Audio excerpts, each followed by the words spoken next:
ayan guys, we are about to take off together with the Team Graffiti All-Stars. Ayan, nandito sila sa paligid natin. Time check, it's 7:55 in the evening. So ayan, ride safe sa lahat. Si Lord na bahala sa amin. Makakauwi kami ng safe. Ayan, lahat kami magiging finishers. Let's go. Let's go! Time check, it's 8:05. Naka-take off na tayo. Let's go! Let's go! Guys, nagbabakbakan na sila. Kapasok na kami ng expressway. Hinahanap namin yung mga kasama namin. So kasabay ko rito ngayon si Boss Gene 1. Ang ibang Team Graffiti All-Star is nauuna. So wahabol kami, nagkaundawalaan. Let's go! Approaching Rosario. So it's 9 PM. Ganito lang takbuhan namin with Team Graffiti. Marami kami hindi pwede bumakbak. Tignan nyo naman tong C900 natin. 410 km lang ang auto. Pero pinang-Ironman na natin. Nasa break-in period pa tayo. Alright, nakapasok na tayo ng La Union. Aming tao, grabe! Okay, stop over muna dito sa Uno Fuel. So magpapagas muna tayo. Woo! So far, dyan nakakahingal First time namin mag long ride ni Z900. Gear up! Tapos na tayong magpagas up. We are 55 minutes away sa first checkpoint sa Petron Northway Plaza.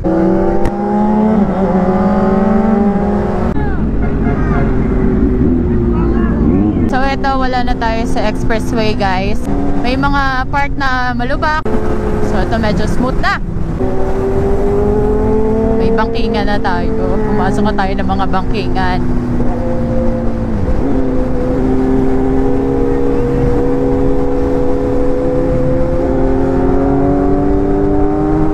We are 20 km away sa first checkpoint. Malapit na. Estimated mga 20 minutes nandun na tayo. Let's go! This is my very first time na mag-join sa Boss Ironman. Nakakatuwa kasi gamit ko yung unang-una kong inline 4 na Z900 for my first time in Boss Ironman. So far, na-enjoy ko naman yung biyahe. Chill-chill lang. Nasama ako sa boys kasi kanina sa expressway naiwan ako. Buti na lang nasa likod ko pala si Jane 1. So sabay na kami. At least meron nagga-guide sa akin. Kasi kala ko mag-isa akong babiyahe habol sa mga kasama. So good thing nakasabay ko siya. And now magkakasabay na kami ng graffiti. Yung girls hindi ko sure kung nasan sila pero alam ko nauuna sila sa amin. We are 2 kilometers away. Malapit na tayo sa first checkpoint. Mamaya 1 down na. Tara. 3 minutes na lang. Let's go! In fairness dito guys, bibigay yung mga kasalubong Approaching first checkpoint. Ay, ang traffic. Bakit ang traffic? 10:03 in the evening. Nandito na tayo sa first checkpoint sa Petron Northway Plaza. Grabe guys, sobrang daming tao. Bumabaha ng tao dito. Ayan, as you can see, and sobrang traffic na sa paligid. Hello! Hello! Shoutout sa inyo lahat! Let's go! Shoutout! Hey! Hey! Hey! Hey! Oh, excuse lang po!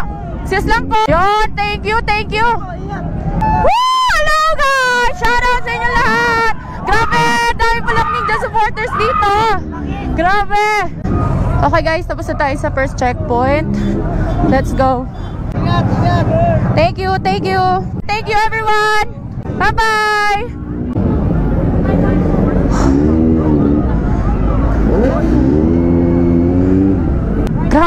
Grabe yung support. Hello. Regroup lang tayo, hinahanap yung mga kasama natin. Time check, 10:22 off to second checkpoint. So sa Vigan na tayo guys. Tatakbo pa tayo ng 130 kilometers. Welcome to Ilocosur. Hey! Yes sir! Sir Mel! Ingat! Look at the car! It's so sexy! Hey! Daming tao! Guys, sobrang laking bagay na meron kang aux light talaga. Lalo na kapag babiyahe ka ng gabi. Lalo na sa mga blind spots. Syempre kapag may auxiliary lights ka, makikita ng kasalubong na may approaching vehicle. Time check, it's 11:32. So, we are 22 kilometers away right now sa second checkpoint. Lamig na. Hindi naman natin goal na mag-top sa endurance na to. Chill ride lang tayo and syempre, braking period ng motor, safety first. Ang goal lang natin is maging finisher at makauwi ng safe sa family. Approaching kami sa second checkpoint pero magpapagas na kami rito sa Shell before sa checkpoint. May mga supporters tayo dito. Shoutout sa inyo lahat! Yes! Shoutout po! Thank you! Approaching second checkpoint. Time check, it's 12:05 a.m. Daming tao. So yan, second checkpoint po.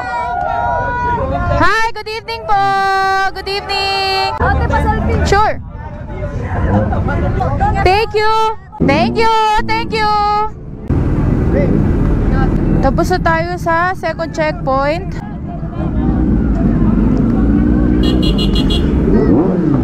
Solid ang support, ha? Woo!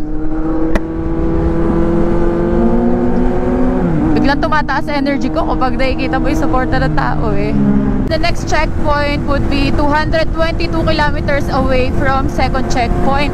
So malayo-layong biyahe to. Mukhang bakbakan na.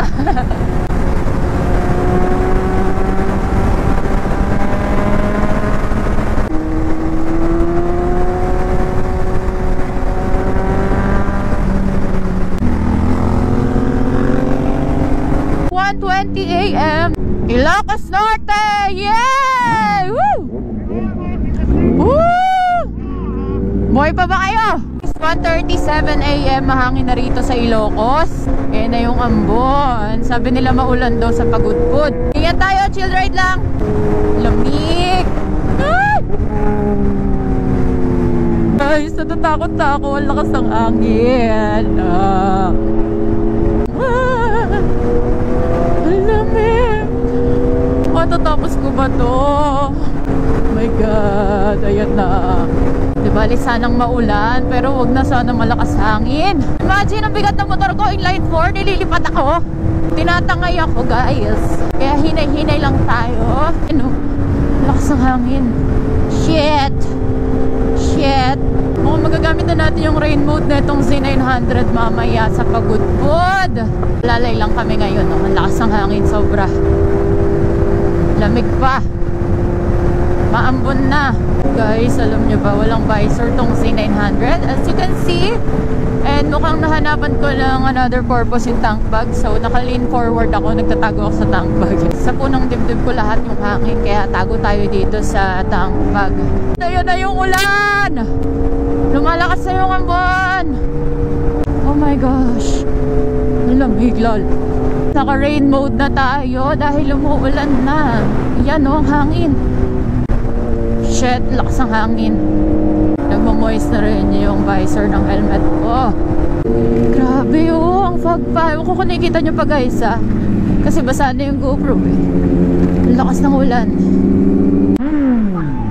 Legit ang balita, maulan sa Pagudpud. Ayan guys. Shit. Ah shit.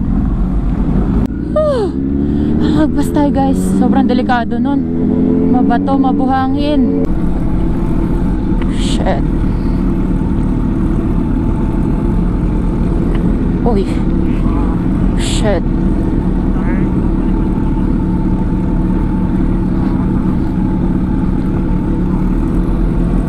Grabe, ang daan dito. Time check, alas 3 na. Sobrang lamig, walang tigil ang ulan. Siguro nasa 30 kilometers pa kami papuntang third checkpoint.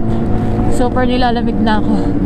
Challenge nga talaga, ang lamig eh. Guys, grabe, maulan yung biyahe namin. So, 5:30 na yata. So, ayan sila, napapagas lang. Andito ako sa CR ng girls. Diyos ko. Nilalamig na ako. Hindi ko alam kung kaya ko pa. Good morning! Maulan pa din. Grabe, ilang oras na kami bumabiyahe na walang tigil ang ulan. Malayo-layo pa yung 4th checkpoint. Pagod na ako. Sabi na mo lubos siya.